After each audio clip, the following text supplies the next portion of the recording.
Hi there, Mark Jaben here, Medical Director for the Haywood County Health Department. Let's talk about this pandemic. Time once again for the weekly update. Well, again this week the trends continue to improve. And for North Carolina as a whole, and Western North Carolina, almost everyone is now in the yellow. So in this video we answer the big question, is the pandemic over? Are we there? So please share this with someone you care about.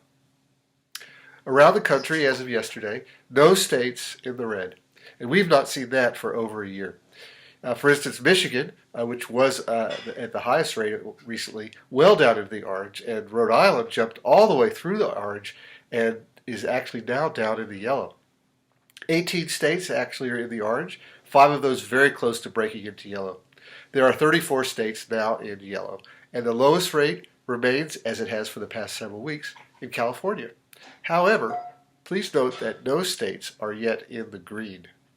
And just to refresh, red represents very high community spread. Orange is still considerable spread requiring extreme vigilance to the public health measures. Yellow is low, but still with a very real potential for spikes. And green is a baseline rate of cases that allows us to be out from under this virus. For our neighbor states, South Carolina crossed back up into the orange this week. Tennessee and Georgia remain in the yellow. North Carolina now back into the yellow. And with roughly 900 new cases a day average, we've not seen this lower rate since June of 2020. Hospitalizations continue down. Deaths, however, have been sort of stable around 14 per day in the state. What we should be looking for North Carolina is around 100 new cases a day and deaths at about 1 to 2 per day. This week, only one county in the state in the red. It happens to be here in Western North Carolina.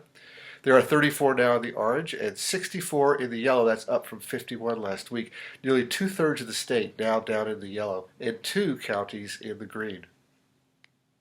In Western North Carolina, all but 3 counties are in the yellow, and those 3 counties have small populations, so that a couple of cases throw their rate way up.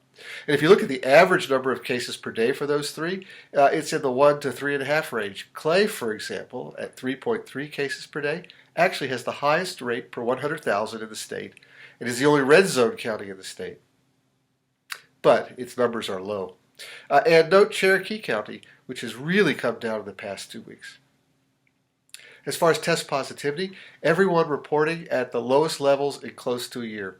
And especially take a look at Henderson County and Jackson, now both below 2%. As of Friday, Haywood County has seen 4,409 residents test positive. That's an increase of only 27 over the last week. Again, close to the levels we have only seen between surges. There were no additional deaths reported this week. It remains at 99. And Haywood Regional Medical Center has had either none or only one COVID-related admission all week. So, are we there? Tantalizingly close, but truthfully, not quite yet. Only a few counties in the state, and only a few states are actually fully where they need to be. No state, you will note, is in the green yet. Many are most certainly getting closer, and so are we in Western North Carolina. These current levels take us back to this past March 2021, last fall, and last spring of 2020. In each case, though, what closely followed within a month or two was the next big spike. When we have sustained these current levels or lower for 2 to 3 months, then we can start to believe that we are there. For Haywood County, that means 2 to 3 new cases a day average, less than 20 new cases per week. This week we were at 4.4 new cases average and 27 for the week. So what's different this time is the level of vaccination in the community. And will that be enough? If you have doubts about whether to get vaccinated, or you want to talk about this with those you care about, look into the series amongst these videos, Why Even Consider Vaccination, now with 5 episodes. And for an in-depth look at how to incorporate the recent CDC guidance into what you feel comfortable doing, look for video number 153, What the New CDC Guidance Means. So be well and be careful, and keep it going, especially right now.